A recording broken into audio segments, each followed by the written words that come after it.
রাত্রে দুটো পৃথক ঘটনায়, একটা কাল রাত্রে, একটা আজকে সকাল ভোরবেলা, পৃথক ঘটনায় দু জায়গাতে হাতিহানায় লোক মারা গেছে। একটা তোতাপাড়া বাগানে আজকে ভোরবেলা তো ভদ্রলোক ওই প্রাতকৃত্য করতে যায় চা বাগানের জঙ্গলে, ওই সময় হাতির আক্রমণ হয়, ওখানে তৎক্ষণাৎ ওখানে মারা যায়। আরেকজন লোক তিনি উত্তর চানাড়িপাতে, ওখানে ওই হাত ওখানে মারা যায়। আমরা দুটো ক্ষেত্রেই ডেড বডিকে নিয়ে সেই পিএমের জন্য আপাতত হসপিটালে রাখা হয়েছে। ময়নাতদন্তের জন্য আমরা জলপাইগুড়ি পাঠাবো। আর সরকার তরফ থেকে যে ক্ষতিপূরণ দেওয়া হয় সেই ক্ষতিপূরণ দুটো পরিবারের হাতে তুলে দেওয়া হবে। স্যার, কতগুলি হাতি এখন ঘোরাফেরা করছে?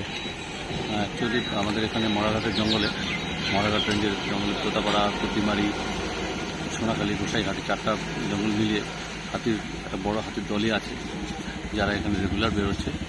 আর এই হাতির দলকে নিয়ে আমরা খুবই চিন্তিত। আমরা সতর্কভাবে নজর রাখছি। লোকজনকে আপনাদের মাধ্যমে আমরা অনুরোধ করছি যে তারা যেন সাবধানে থাকে।